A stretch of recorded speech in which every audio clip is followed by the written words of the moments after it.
So yun, good morning mga kalingap. Mali po, maraming salamat po dun sa mga nagpaabot ng pagmamahal para sa aking kapatid. Sa huling ano niya ngayon at nakaburol na nga po. Salamat po kay Kuya Bal, kay Kalingap Rob, kay Ate Edna at kay Ma'am Jack.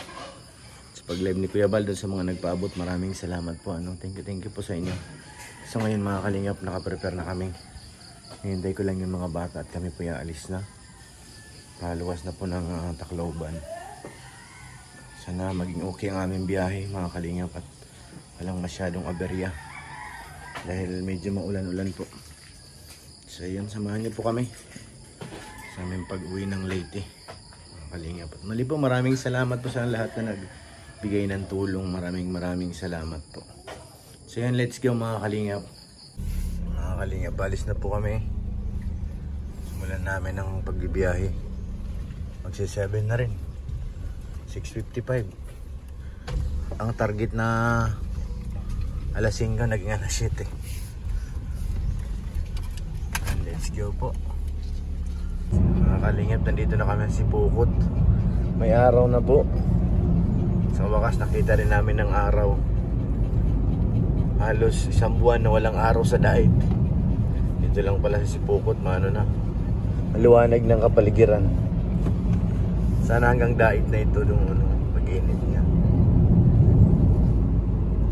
Kaya isang oras pa lang kami tumatakbo. Layo-layo pa po ito.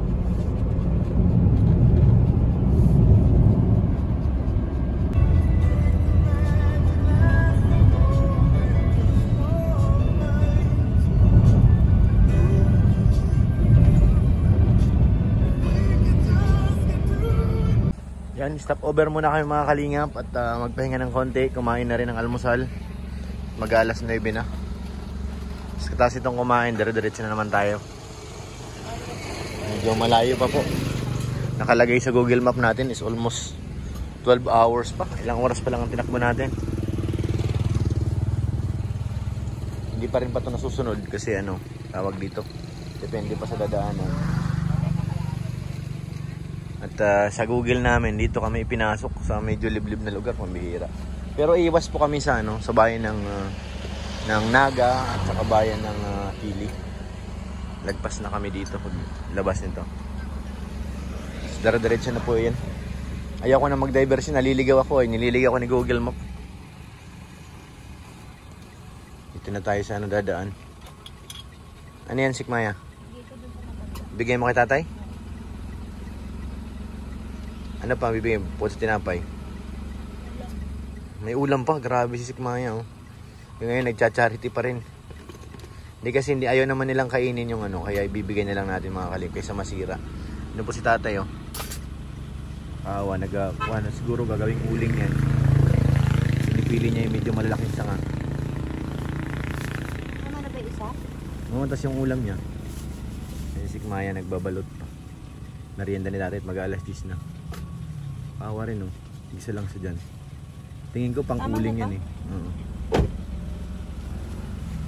Sikmaya, bibigyan baka. Tingnan mo, baka may tricycle.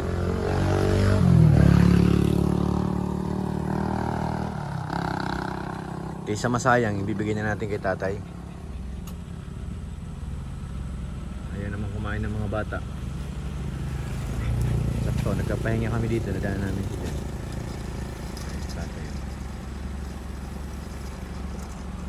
Awa rin, senior citizen na po yan. Tanda na. Panganguha ng pang-uling.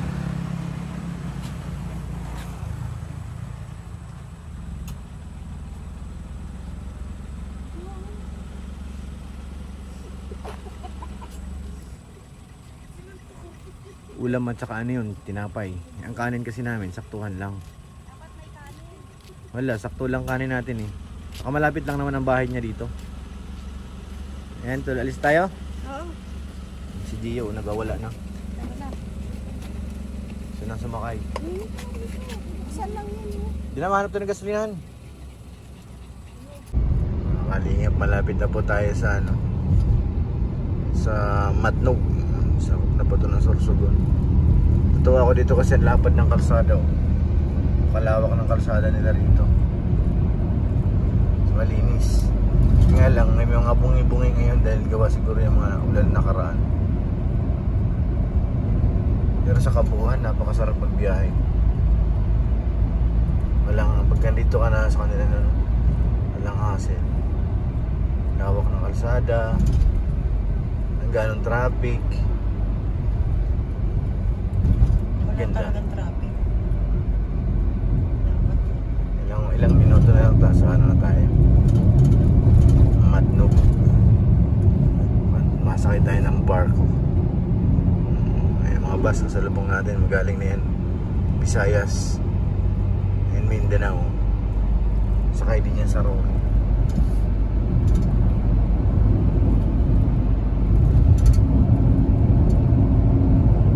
Ito ang gusto mapuntahan ni Kalinga Prab eh. Sinatutuwa daw siya sa kalsada, napakalapad eh. Punta kami hanggang dun lang sa Sorsogon, SM. Punta kami din. Dito, hindi pa sila. Kasama namin ng Sir July Conel, si Kuya Bal. Mga kalingap, dito na tayo sa Matnog. I-decisit, hanapin na lang natin yung kung saan tayo sasakay. Ba't may tinuturo na yun? Baka papalayo yun. Kasi dalawang pier dito eh. Dalawang daungan. Parang ito eh, daungan ng may nakita na akong pang barko. Ayun ang mga kalingap siya niyan. Sa harap ng truck. Terminality. Sakay na kami ng barko. Tingnan natin kung dito ba ang paskat. Kasi ang hinahabol ko yung mabilis. Ayaw ko na mabagal. Ganon din eh. Kung masakay tayo dun sa mabagal, 3 hours bago makatawid. Paano naging mabagal? Ha? Paano naging mabagal? Mabagal ang takbo. Oh. Yan mga kalingap, dito na kami. Ito na po yung aming sasakyan, yung paskat. Grabe. Ate, ikaw. Sa bakas matawid na rin po kami. Ate, ano? Kaya, first time nila. First time niya sumakay dyan, be? Ako nakasakay na pero bata pa. Sakay na tayo doon. Si Kuya yung ating guide. Pag nag-go doon, nakakita tayo, kita sa taas. Ang sarap po. Tawid dagat na kami. Dio, handa ka na ba? Kabidyo mo ba?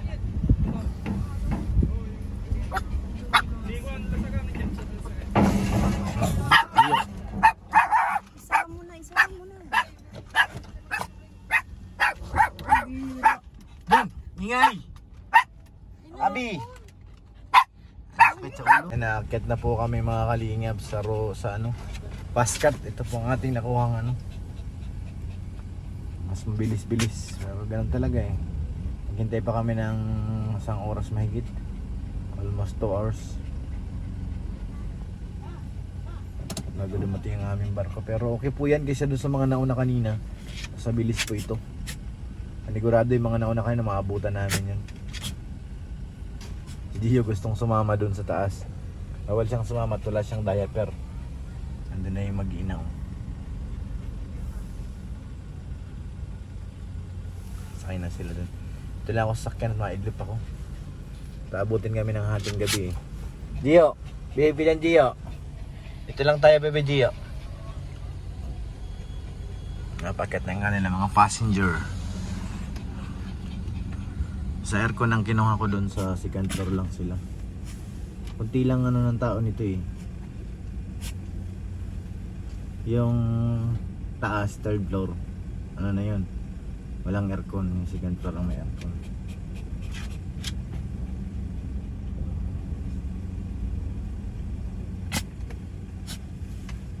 Ayun, pasok tayo mga kalingap.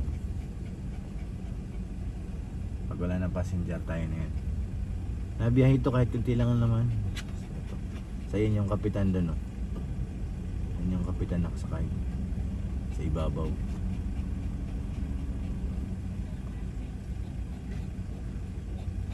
Ito tayo mga kalingap. Tayo natin signal. Yung mga kalingap, padaong na po kami sa pangalawa. Na po sa alin. Parating na po ang aming barko. Kaso malakas na naman ang ulan, pambihira. Biyahe na tayo papuntang Leyte kasi summer na ito pag daw. Leyte naman tayo. Late po na kami nakasakay ng barko. Diyan matagal. 5 pa lang sumampa kami dito tapos umalis ang barko 7 no. 2 oras. Pero ang biyahe naman ng barko ay sobrang bilis. 1 oras lang. Kami sa kabilang pangpang. Ayan po. Puno po ito ng malalaking truck. Pasilong po yung ating sakyan ng konti. Kasi dito lang ito sa taas. Hindi yung mga tao. Kami po ni Gio hindi na bumaba kasi kawawa si Gio o iniiwan.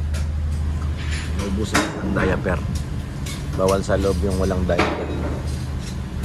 Kaya dito lang kami sa loob ng sakyan. Medyo nakakahilo ng konti kanina at malakas ang hangin. Bigat ang aking ulo. Parang anibago, tagal din nakakasakay ng ganito kalaki na barko. Dumuduyan kanina pero okay naman. Kaya naman ng barko. Kasi butas yung dito. Bagas, kunti lang ang tagilid niya. Makabutin kami ito ng madaling araw bago makarating sa yung destination. So yan, abangan po natin mga kalingap. Antayin ko lang bumaba. Sila si Maya at saka yung 2 kong anak. So yan, nakarating na rin po kami sa Pangpang. Nakababa na rin. Nandito na sila. Nandito si Gio sa loob. Iwan. Kumusta ate yung unang sakay? Nakahilo? Kami ni si Gio, nahilo. Ikaw, binahilo ka ba? Ayaw mo sa aircon. Nagbayad ka dun sa aircon ay. Pumasok ako. Doon Gio, huwag ka bababa doon. Ba hindi pumasok yung bro? Ay, mga kalingap, sa wakas nakarating na po kami. At galing na po ako dun sa aking kapatid. Ayun po dun. So, pagkatagaling namin, dumiretso kami sa aking tiyahin at nag-CR yung mga bata. So, dyan po nakaburo ng aking kapatid. Maraming salamat muli po dun sa mga tao nagpaabot ng pagmamahal. Thank you very much po.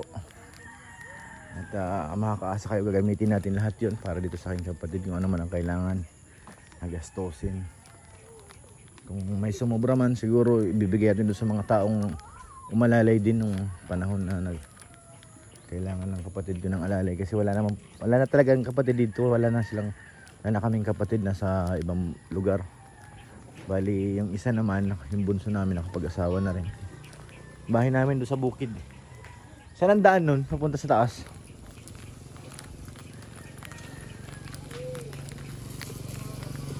Laki ng pinagbago dito. Hindi ko na alam kung kanina mga bahay nakalagay dito.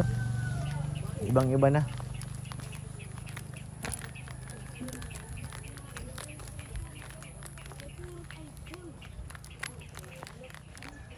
So yan, dyan po yung lumang bahay po namin yan noon. Yan po yung naipundar ko nung binata pa ako. Up and down po yan. Ang tinamaan ng kalsada, yan na lang po natira. Yan po nakaburol yung kapatid ko.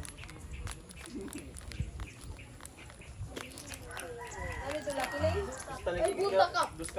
Ay, buta ka! Ay, buta ka!